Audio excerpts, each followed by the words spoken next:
Hello everyone and welcome to Avantika Designeering Series or ADS as we like to call it.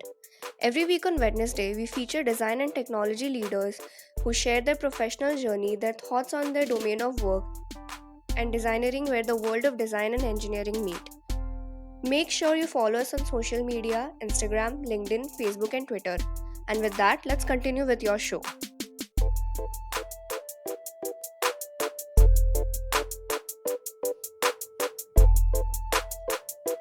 The world of technology moves faster than we can imagine, with drastic changes and new situations that emerge and impact people. In fact, the way people behave and interact with product and services also change. To understand these swift movements and create a meaningful experience for the end customer is the work of a savvy mind. And that's why today we have with us one such individual who has known to deliver products and services that go hand in hand with technology and mental model of people across demographics. Ravi Badve, the director of customer delivery at Mastercard. He has been leading, mentoring technical teams for product delivery to coaching customer teams in design. He knows the best of both worlds, engineering and design. He has assisted major financial organizations in defining and deriving their card management business and planning and implement products for debit, credit, and prepaid cards on multiple platforms. With his enthusiasm for technology and design, blended with strategic planning, today on our designeering journey, we take his perspective on technology driving design innovation. Hey, hi Ravi. Thank you so much for joining us at Avantika Designeering series. Thank you so much for doing this. Thank you for having me on this show, Rohit. Great. So, Ravi, before our show started, we were talking about how's the situation at your and your team's end as far as COVID is concerned, and we are glad to know that everything is fine. So, before we get into the world of technology and listen to a lot of interesting things that you've been doing and you've done, we would first want to start off with your professional journey. So, can you run us through things from start till date? Yes, absolutely. So I think my journey has been super happening so far, Rohit, and I'm thankful to God about it. I actually come from a very humble middle class family, and I grew up in Ratlam, Madhya Pradesh, which is very close to Ujjain, where Avantika University is. Oh, yes, yes, yes. And I've grown up eating all Malvi food like dal bati, sev poha, jalebi, and all the savory namkeen that the belt of Indore, Ujjain, Ratlam has to offer. Oh man, my mouth is now watering. Even I go there now, I ensure I bring enough namkeens back to Pune. So there was some memory of where I grown up and did initial schooling. But for the higher education, I moved to Pune and I did computer science graduation. And my inclination and interest towards technology was right in the days of school, and that's why I chose Pune to be doing my higher education. And after my computer science graduation, I was lucky to get to work with a company called eGain. The eGain is a mid-sized company. It's done spectacular job in a CRM domain, which is a customer relationship management domain. And because the company is based out of Sunnyvale, California, I got to work with them in the US after working for some time in India. And this is actually very close to Google campus. And the whole Silicon Valley environment was so inspiring for an upcoming technologist that it provided all the right environment and people. I'm sure. I'm sure. I'm sure. Yeah, it was like one great time.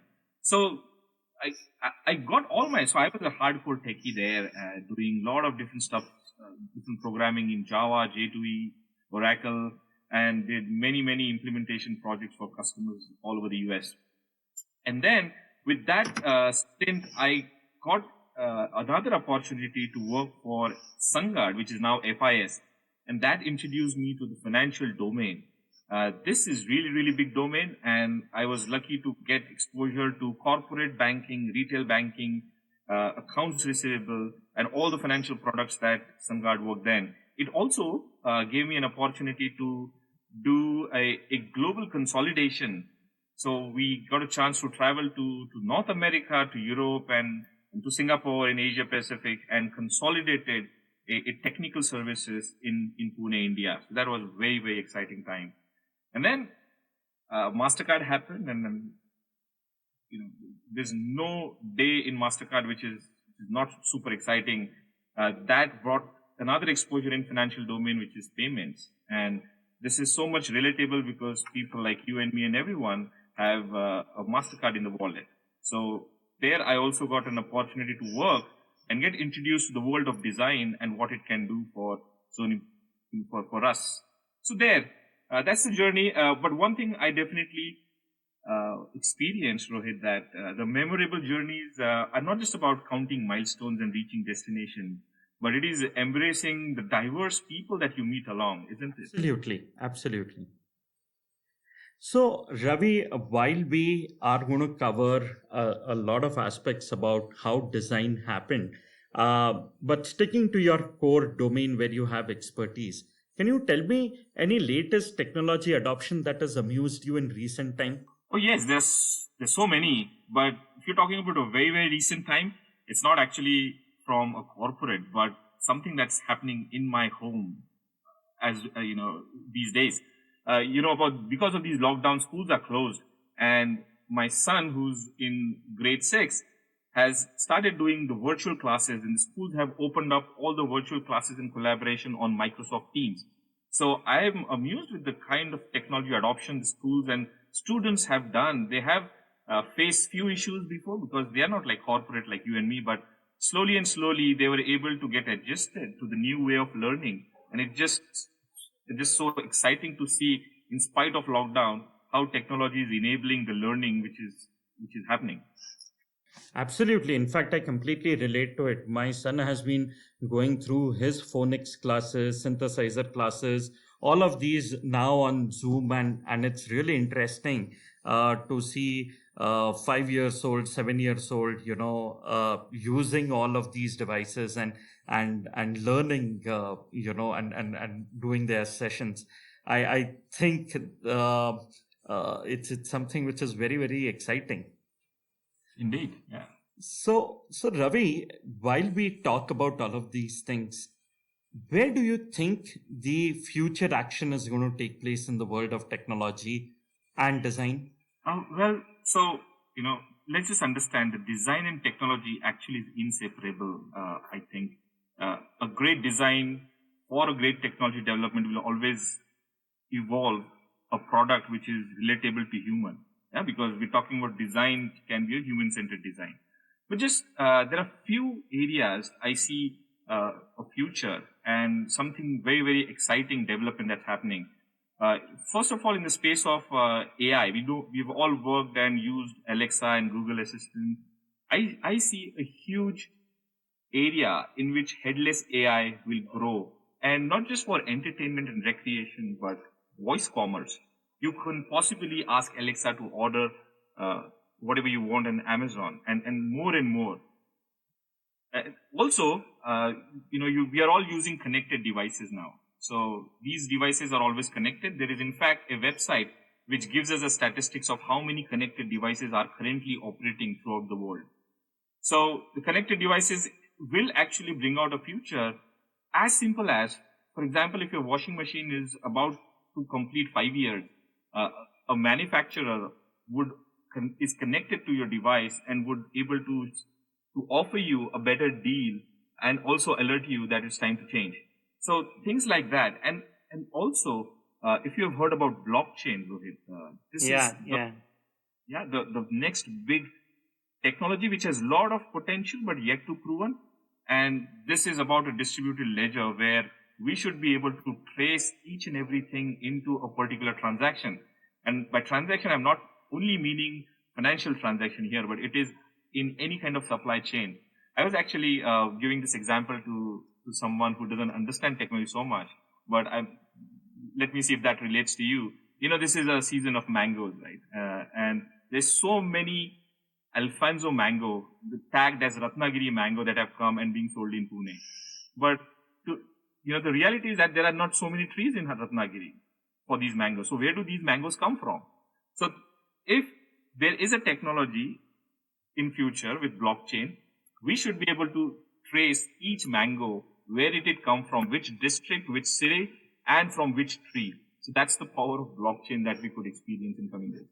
Oh, that's really interesting. I mean, it's exciting to hear the way technology can actually impact all sorts of aspects.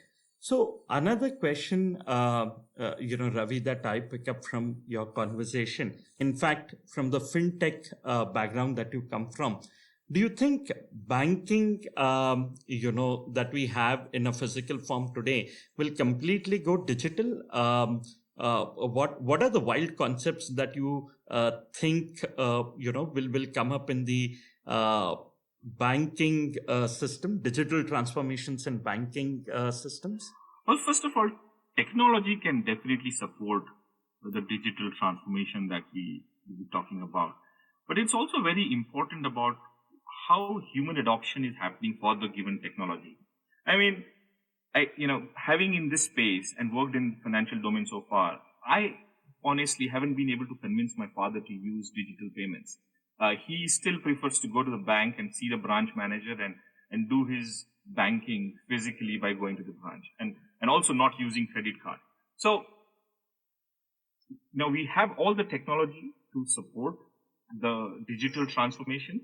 It is with only the time we'll see how much of human adoption that's happening across areas. But I can certainly see that millennials are embracing the transformation and the digitization that's happening in banks and payments. But as I said, with time only we can see how much of adoption and people will move to get the complete banking out of the physical world to the digital world.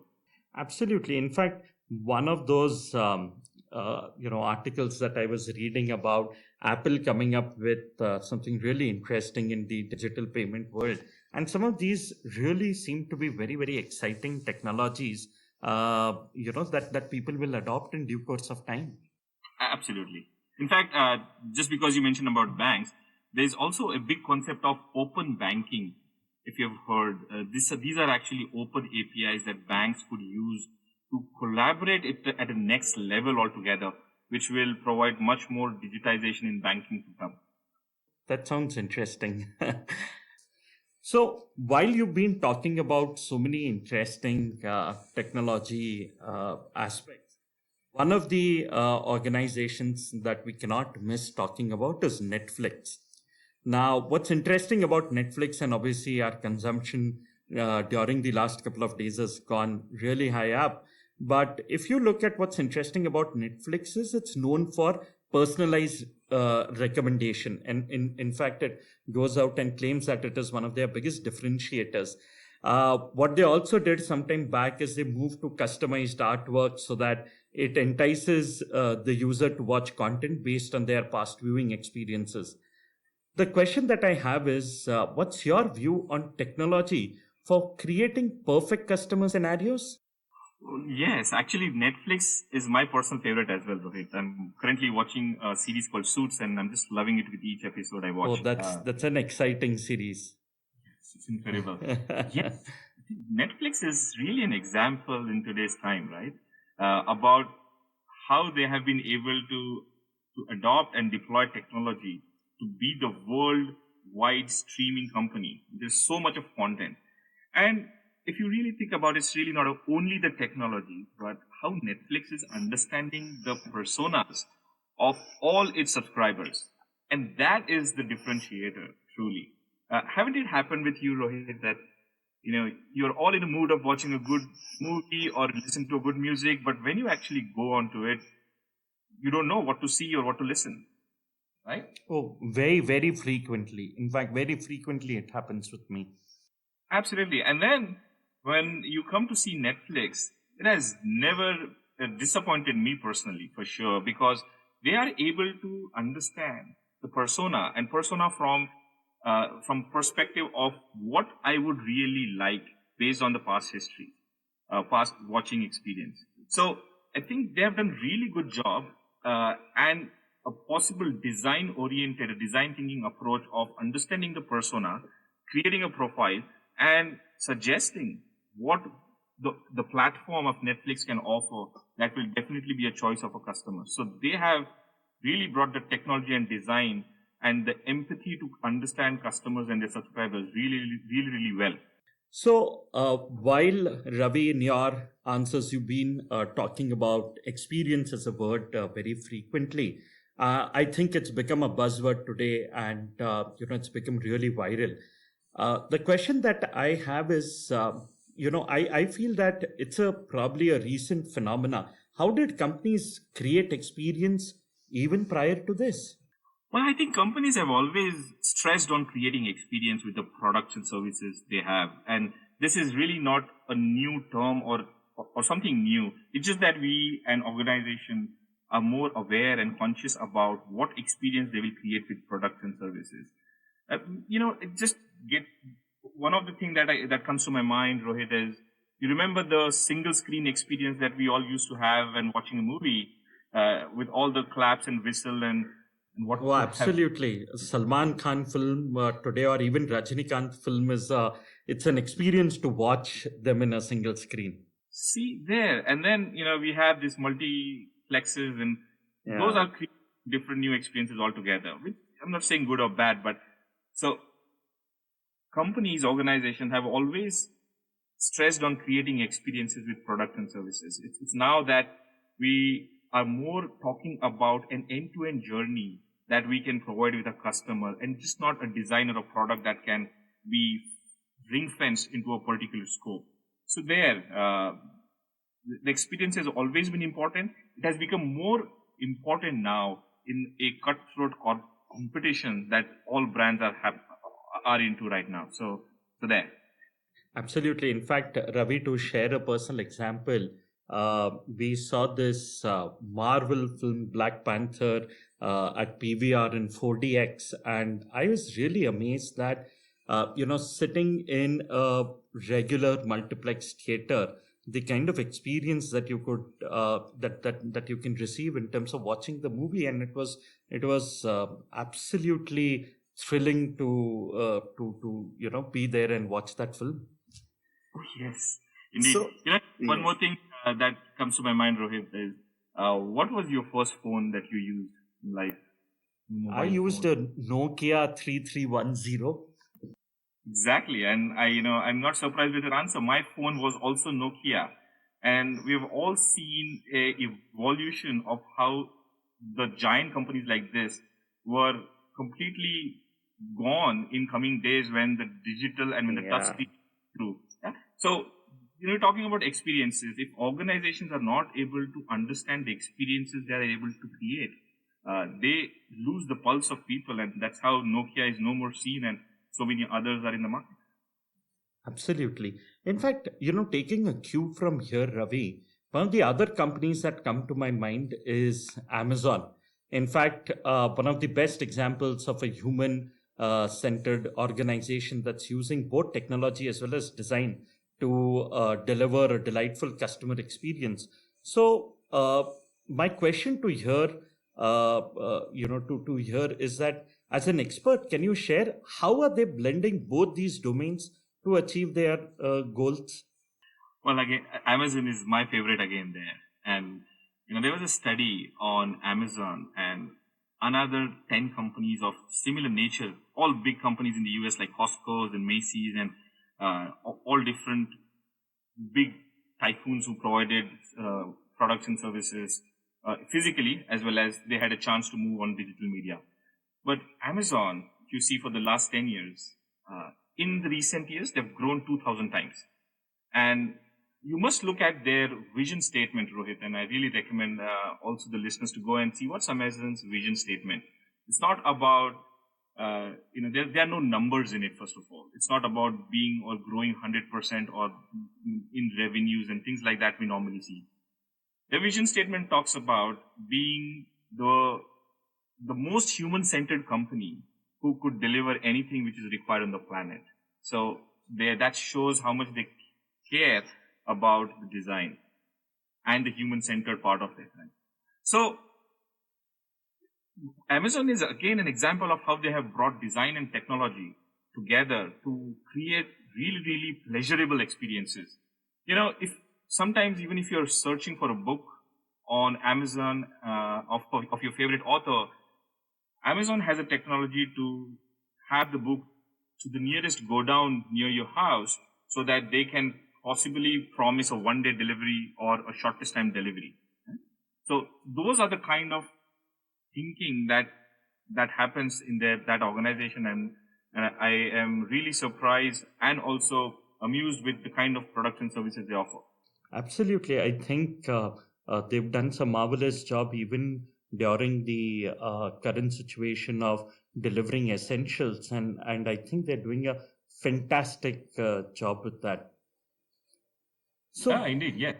so while Ravi, you've been talking about technology as well as design part of it, usually one will not come across a lot of technology leaders talking about design. So where did design as an angle come in your life? Well, actually, about 2 years ago, I got a chance to do a detailed workshop and training in design thinking. Uh, and this is in Singapore, and a company called Decoded in the US trained. And it was not only the training, but also a train the trainer program with which one learns about it and also understand how to teach about design thinking to a larger group. So I was quite lucky to be part of it. And when I came back, I did many workshops and interacted with many people from technology, product, operations, and see how it relates to them. And again, this is not something new that we're talking about, but how to relate it and how to apply in your area of work. It just has so much of wide variety that it actually amused me to see how design can be applied into various forms of technology. And that is when it started. And after that, we did many sessions. There are hackathons that we're part of. So much so that we really now understand, are able to talk about design from a total new perspective. So, the next thing that I'm excited to ask you, Ravi, is that now being even a design leader, does it change your perspective to technology? And, does it help you look at things, in a different in a different form right from the top? Yes, it does. The view on the technology and what is required doesn't change. The basics, of course, whatever has to be done. But it really brings on a lot of human-centered elements. Like for example, all the business requirements that you would see has the inputs and output and the flow of exchange, non-functional requirements, etc., right? But Yeah. learning more of design thinking and the empathetic part of how you can understand the user for which you are developing this product or service for brings in a different element. And so you are able to understand the entire customer journey. What are our customers' aspirations, for example? What are the feelings? What are the pain points? Is this a persona going through something which can be solved with a different view? So those all elements that comes into play when you understand and write requirements for your technology, and that's I think is uh, that complements the technology that you're developing. And while we discuss this, Ravi, is there any thumb rule that you live by? Well, the thumb rule has always been go to the depth of what is required to solve an issue for your customer. So, customer is first, and you don't have to do things just for the check in the box. So, I ensure that if there is anything, even small as email or a document that's getting produced, to managing large program, it creates a right value for our customers, which is defined and experienced by the customer. Great. And, while I also got in touch with you for the first time, I shared with you our vision on design and, engineering education. And we've coined a term for that called as designeering. So, do you as a technology and design leader feel that, yes, there is a sweet spot where design and engineering collaborate and collide together? And do you see an interplay of this in your life at your workplace? Yes, and I think first of all, let me appreciate and congratulate Rohit, you and Avantika team for coming something like this. It's quite innovative and very creative. Thank you. Design it. So yes, so engineering and design. In fact, design is part of engineering. So much of engineering academics, right? You would see, but if we are able to bring design from what we just spoke about, of what is it required to understand the the people for which the product is or the service is being designed for, that brings the two good elements together, and the outcome will be marvelous. So I think this is indeed a very good idea. It will be very helpful our for the companies in India and for the country as a whole. Thank you. That was very encouraging. I also would want to go back to one of the conversations that we were doing. And do you think designers and techies must change their processes to work together and create better products and services? I don't think they should change anything. What they should embrace is how design and technology complements each other. It's about having one and one and making it 11. That's the power when they come together. So the process, there are well laid process because of which what we are seeing of a success in the Indian IT and other industries. But if there's anything that can be done even better, is to be design oriented, to be human design oriented, and apply it in the practices of whatever we are developing, and we'll see a large, we can see a significant new things which will appeal people more than what they are doing today. Absolutely. So, Ravi, that was, those set of questions that I wanted to ask you. And we now move into our one last final segment that we called as Gyan Vyan. So, Gyan Vyan is basically a quickie takeaway segment where we'll toss certain questions to you and would like to hear your top of the mind answers to them. So, are you ready for this? Yes, I am. Great. So, if you were to give a technical definition of your life, Ravi, what would that be? Well, I'm like an open API. You call me with the right request parameters, and I'm sure we'll give you a right response. Okay, that was witty. Um, Pick your favorite voice assistant, Siri, Alexa, or OK Google, and why? Well, Alexa, because we are using Alexa for last, I think, 6 to 7 months. She's almost like a family member.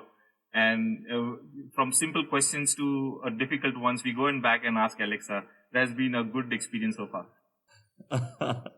Okay. And if you were a part of computer in your firm, what would you be? A hard drive, a processor, screen, and why?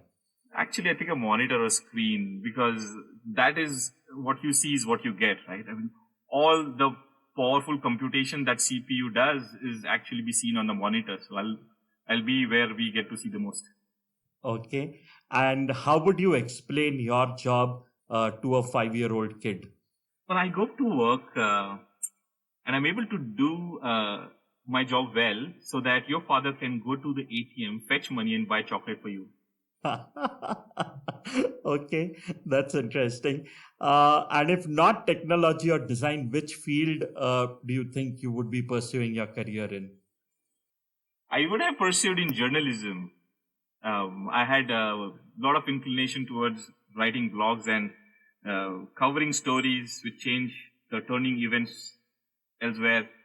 So I would have been a journalist if not in technology. Wow, and what kind of journalist? Crime, thriller, politics, page three, what would you be writing about? I think more of a political journey of people and the country that goes through. More of a political journalist. Okay. And the one skill that you usually get appreciated for. Inspiring, coaching, and mentoring. Excellent. And my final one, if you were to recommend a book to aspirants and young folks, which one would you swear by? Which one do you think is a must read for all of us? There is a recent book I have read, Business Thinking in Business Management. Sorry, it's called Design Thinking in Business Management. very good perspective of how business thinking goes and complements to a design thinking. Great. So I'm sure my listeners and me as well, we're going to pick up that book next for sure.